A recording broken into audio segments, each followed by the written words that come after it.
Kelly, and Kelly.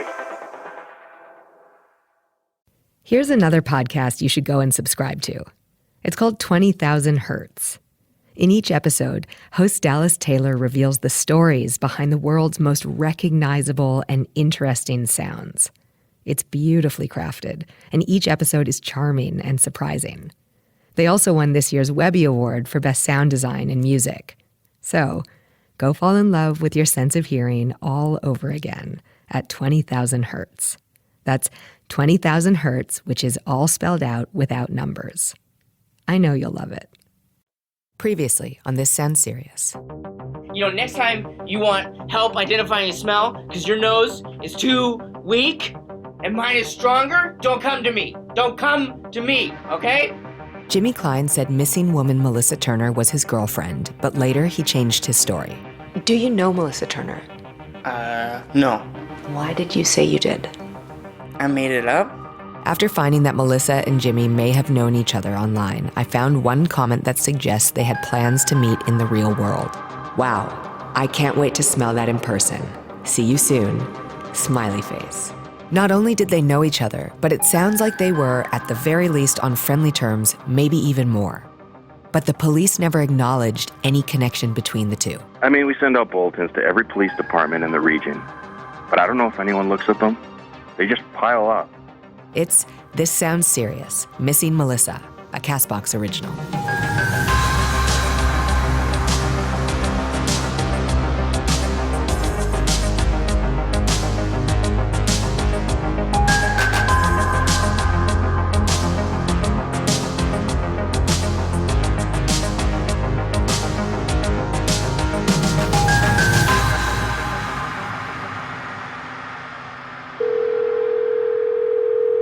For the past 8 hours, I had been trying to get a hold of Jimmy by phone. No luck. Hey, it's Jimmy. Sorry I missed your call. I'm probably out swanging boxes around town. So, leave a message after the... Jimmy, hi, it's Gwen. I know I just called, but... I started to get the sneaking suspicion that he was avoiding me. Then, this happened. Hi, it's Jimmy. I'm not here right now, so leave a message. And if you're the person who keeps calling me over and over, please stop. I can't talk to you on the phone. Also, if you are the library calling, I can't come within 50 feet of there, so that's why I haven't returned the Pelican brief. And I don't know what to do about that. So have a good day. Bye. He was ducking me, clearly. So I decided to talk to the person who knows him best. Hello? Hi, this is Gwen Radford. I'm just, can I speak to Jimmy? Jimmy's at work, dear. Mayor Rhoda Day. And this conversation did not go as I expected. Yeah, he delivers packages around town. It's an all right job for him, I suppose. He seems to like it, and it keeps him off the streets. Only I guess it doesn't actually put him on the streets. Anyway. She was friendly as ever, but I got the sense she was trying to get me off the phone. But, I do have to run in a minute. I'm expecting an email. Okay, well, I wanted to let you know that I found evidence that Jimmy did know Melissa Turner. Do you know anything about that? Look, he did his time. He's out now, and I think we just need to move on, Jimmy's been through a lot. And frankly, so have I. And Gwen, I don't know, but have you ever been an only child mother? No. No, I didn't think so. It's a lot. Now, I'm so sorry, sweetheart, but I really do have to go. I get that, and I respect your time, Rhoda. I respect your time, but I'm not worried about Jimmy right now. I'm actually just thinking about Melissa, and okay. I know that Jimmy might have some insight. Okay, he said her name, right? It was probably the last name he read on a wall or something before barging into that bank, and then he just blurted it out, I love Jimmy, but he's not the most creative person on the planet. His first dog was called Mommy because he was looking at me when he named it. Now, I really do have to get going. Okay. toodaloo. Rhoda, just very, very, very quickly, I need to ask you this. Where were you on the day that Jimmy took the bank hostage? Oh, for Pete's Where were you? And it was and a why Thursday, didn't you come and help? as I recall. I couldn't have been there to help him because I was at a town council meeting, and those meetings are really long. We don't have phones allowed in the room, and mine was turned off, and it was a long weekend, and I guess I headed out of town for a break, and I forgot to turn it back on. Okay? I want to stop the tape here, because what I asked next and Rhoda's response changed my outlook on this whole story. In an instant, the folksy politician disappears, and a different side of Rhoda emerges. Why would Jimmy say you killed her? I don't know. Glenn, listen, sweetheart, I know that you are so desperate for a story, but you're shaking a chestnut tree, expecting to fill your basket with cherries. You follow? It's not going to happen. Now, I have a lot of cousins in this town, okay? Do you know who owns the motel you're staying in? My nephew. He's a motorcycle enthusiast, if you get my drift. So if I were you, I would stop asking questions and leave Tom Day, okay? Now, God bless, and bye-bye. And that was it. I was shocked that she'd so firmly shut the same door she had willingly opened for me. This was the ugly side of Rhoda that I'd been warned about. Something is up. Was Jimmy really telling the truth at the bank? Did she kill Melissa? You need to arrest the mayor, okay? She killed my girlfriend. Or is she covering something up to help her son? Jimmy has a wild imagination, and I just think it got away from him. If I can't get access to Jimmy, maybe I should take a closer look at Rhoda. But I think she has other ideas. I went out for lunch, and when I got back to the motel, I found all my stuff in the lobby. My bags, my clothes, my laptop, all in a pile. The clerk informed me that I'd missed my checkout time. I'm not trying to cause any trouble here. I've made this reservation. I have the confirmation email, and I have a reservation until next Sunday. No, unfortunately not according to this. This is a recording I quickly made on my phone as the clerk tried to usher me out. The quality isn't great. If you aren't a guest here, I'm going to have to ask you to leave. Well, I am a guest here. I have a reservation. Unfortunately, you don't, so... The clerk handed me a rock with a note tied to it. In black marker, the note read, "Stay out of Tom Day." I was supposed to throw this through your car window, but it wasn't there. Yeah, okay. All right. Thanks. My producer Dave booked us rooms in a town about 45 minutes west. The whole way there, a black sedan was in our rearview mirror. When we slowed down to let it pass, it slowed down too. Someone was trying to intimidate me. When we got to our new motel, it kept driving. The first thing I did when I arrived was look up Jimmy's dad. I remembered that Blaine from the karaoke bar said that's who would have the real scoop on Rhoda. So I called him. My name is Gordon Robert Klein, and I guess I'm best known as a folk music legend in the 70s, originally from Portland, and now I live in God's country, Detroit. And I'm Jimmy's father. Gordon isn't the most well-known singer-songwriter, but he actually had a sort of cult following in the late 70s with a song popular in the Northwest called Queen Mama Ant. Queen Mama Ant, you work so hard, laying eggs all around you. Queen I'm thrilled to have a chance to talk to you, Gwen, and I wish we could do it in person. It's a beautiful day here in Motor City. It's not too cold. It's gorgeous. He was warm and welcoming. He reminded me a bit of how Rhoda treated me at first.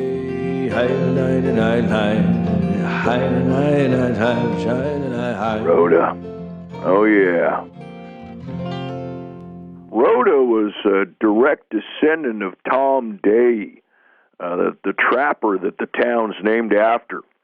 And she's actually a fourth-generation mayor of that place. Her father, her grandfather, and her great-grandfather, well, they were all mayors. So they're kind of a quacumvirate of mayors in her familial lineage.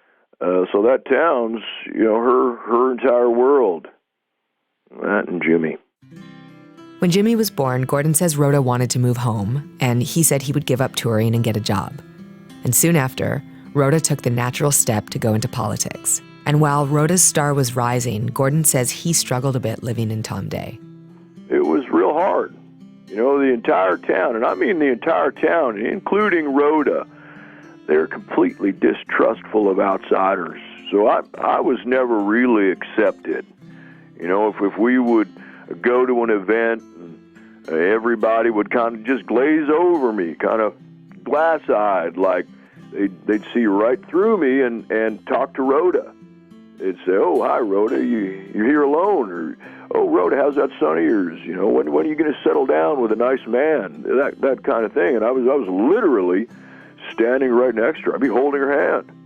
It was like I was invisible. I mean, I remember one time I was holding little Jimmy in my arms, and somebody on the street shrieked, you know, "Look, Jimmy's flying!"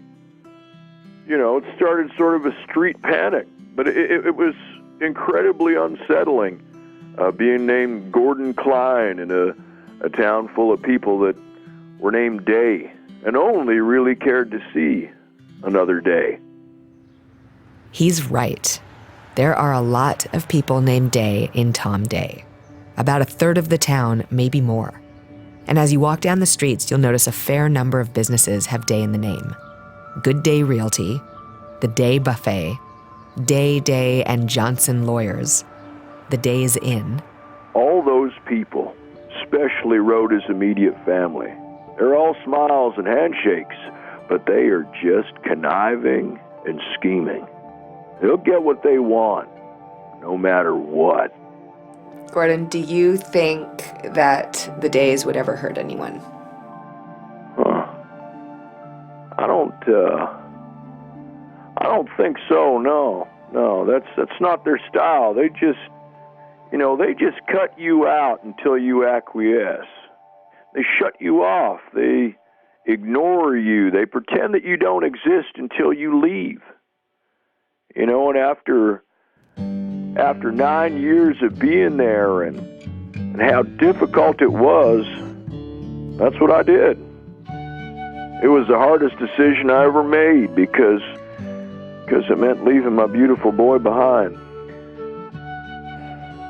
But I did it. I actually wrote a song about leaving Jimmy behind. What color are your eyes, my boy? They are brown. Will I remember that when I leave town? And what is your name, my son? It's Jimmy Klein. I'll remember your name if you remember mine.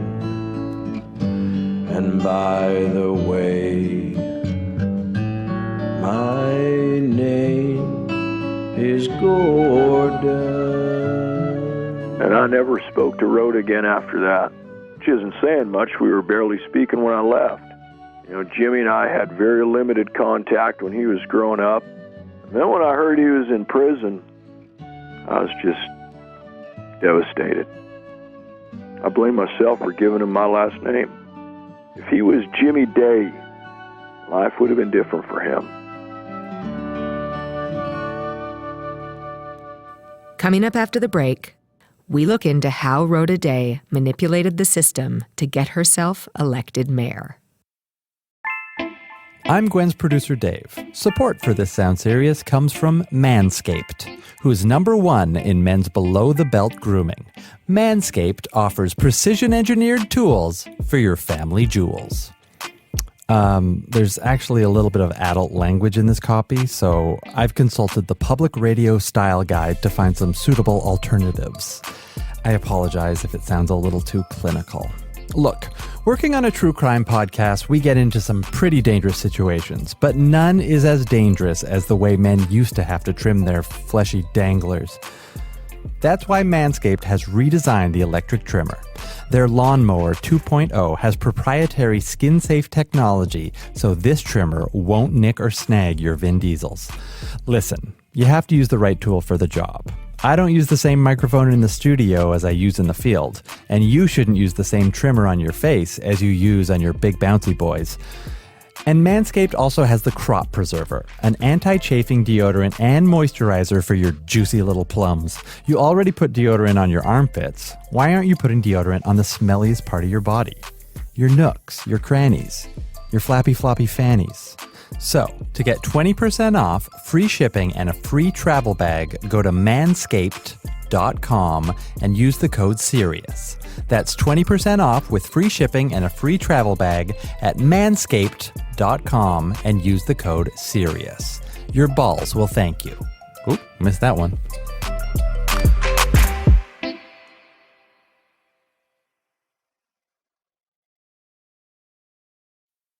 From the day she was born, just like her father before, Rhoda was being groomed to be the mayor of Tom Day. My name is Donald Ruggiero, commonly known as Papa Don. Papa Don is also the city manager of Tom Day and has held this position for over 20 years. As you might remember, he was the one person that Jimmy demanded he speak to during the hostage situation at the bank. In his role as city manager, Papa Don is actually a great resource on the history of Rhoda's political career. So in 1994, when she ran for mayor against her father, Wilson Day, everybody knew it was a sham. It was a total fix. This is an archive video of Wilson Day giving a speech from the '94 election. He looks strikingly similar to Jimmy. Next Friday, when you go to the polls, ask yourself, whose hands do I want on the steering wheel of this town?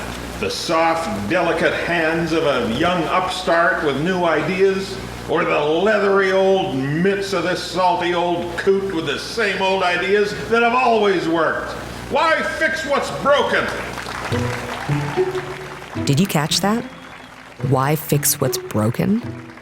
It may sound subtle, but many believe Wilson Day was trying to lose this election on purpose. You know, some dads throw a Sweet 16 party for their daughter. Well, Wilson threw the election for his daughter. Here's another speech, this one at the local quarry, which was the town's largest employer. Now, my opponent has spoken about bringing new technologies to town. Well, call me old-fashioned. My idea of technology is rocks. Am I right? What can't rocks do? Hell, even At another campaign speech, he wore pajamas and a bathrobe and acted as though his faculties were failing him. Some say my opponent, Rhoda. Keep in mind, he was only in his mid-50s at this time. He's actually still alive today. Where was I? Memory serves. Yeah, and when voters went to the polls, it was a landslide victory for Rhoda Day. Thank you so much for making me first lady mayor this town has ever seen. Yeah, right. And I'd like to thank my opponent, who's actually here tonight, and there he is. Thank you, Daddy. The whole thing was a complete charade, and I just couldn't stand it. It made me sick to think of another generation of Days running this town. So I decided to run against her in '98. Papa Don announced his candidacy in front of a news crew and a few supporters outside of his restaurant. I've fed your mouths now for over 20 years with pizza, and now I want to feed your brains with guidance.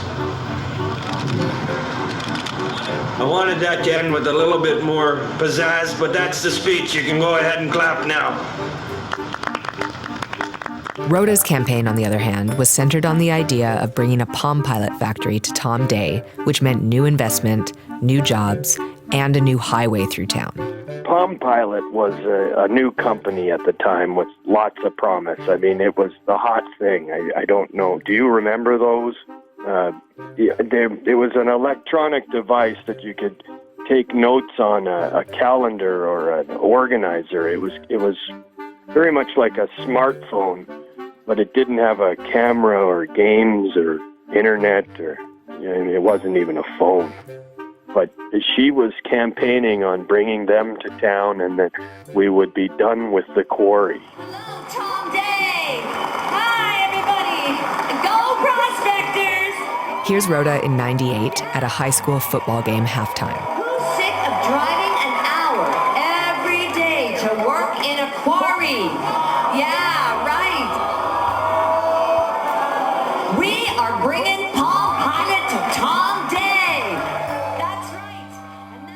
Rhoda won in another landslide in 1998. Yeah, I got creamed. It was very bad.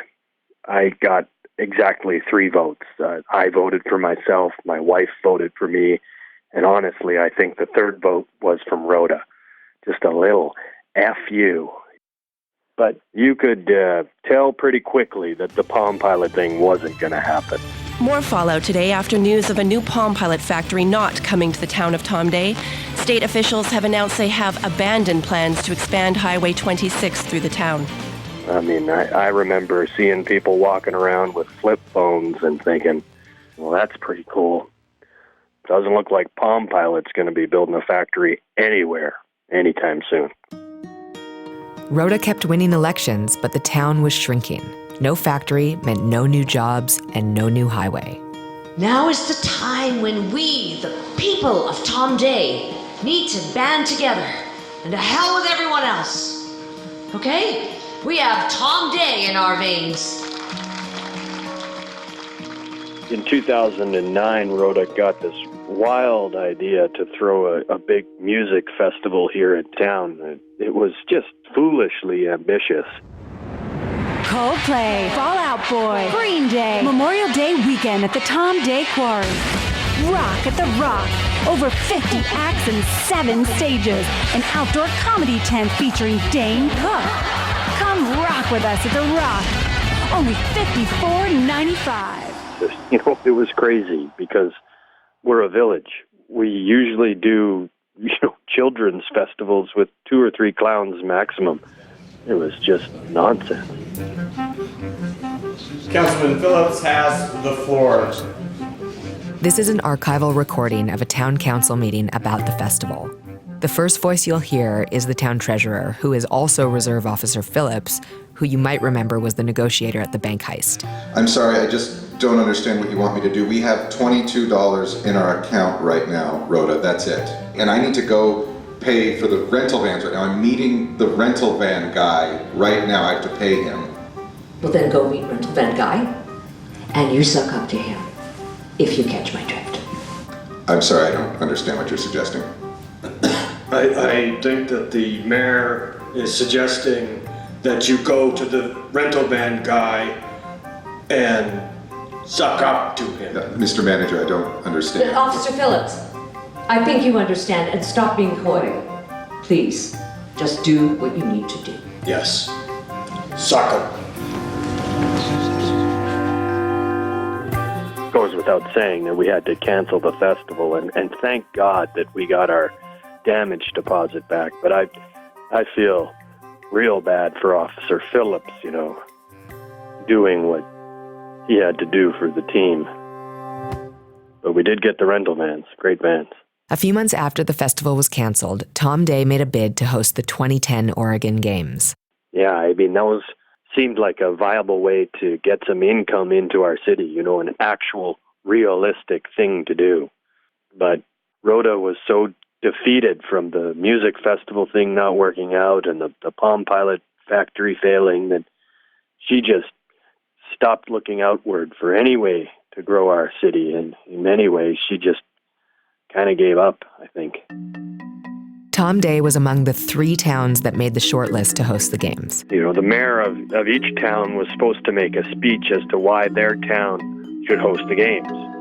We spent long hours working on a speech for Rhoda to give, and then when the time came for her to give it, I don't know, it was weird. I come here today as a passionate supporter of the Oregon Games. In the speech, Mayor Day gives a list of the town's weaknesses as though she were building up to hammer home their strengths. Now, some say we are a very small town with a dwindling population. Some say we lack the infrastructure to provide venues for these games. Some say we would be unable to house our visiting athletes, much less the thousands and But as the speech goes on, the list of weaknesses stretches out longer than expected. And maybe we are kidding ourselves when we ask you to give us this opportunity against your better judgment. And just when it seems like she's about to give the counterpoint. And it's true. Some people would have you believe we're just a backward town with no future. Thank you. the speech ends. It was a 2-page speech, and it was like she intentionally just left out the second page. Rhoda later claimed that she lost the second half of the speech, but Papa Don has a different theory. You know, when she became mayor, she was supposed to usher in some outside investment, really, to put Tom Day on the map. But now I think she just wants to cut us off from the outside world. I mean, we're not even on Google Maps, for Christ's sakes. Look for yourselves. Ordinarily, I wouldn't include this much one-sided criticism in the podcast. Papa Don clearly doesn't like the mayor. I mean, yeah, we get that. But I chose to keep it in because this is when he shared a piece of information that completely changed everything. Here's the thing. At one time, she might have been a good mayor, but she's not anymore. I mean, she stopped coming to town council meetings like 9 or 10 years ago. I mean, she hasn't been to a town council meeting since 2009. That completely contradicts Rhoda's alibi about where she was during the hostage situation. I couldn't have been there to help him because I was at a town council meeting, and those meetings are really long. Next time on This Sounds Serious. Do you still have the diary? Yeah, I do. But when I met him in person, there was a coldness to him. We'll find you, Felice. I'll sniff you out. Are you feeling guilty about what you did? No, I didn't do anything. That's right. You don't admit to anything.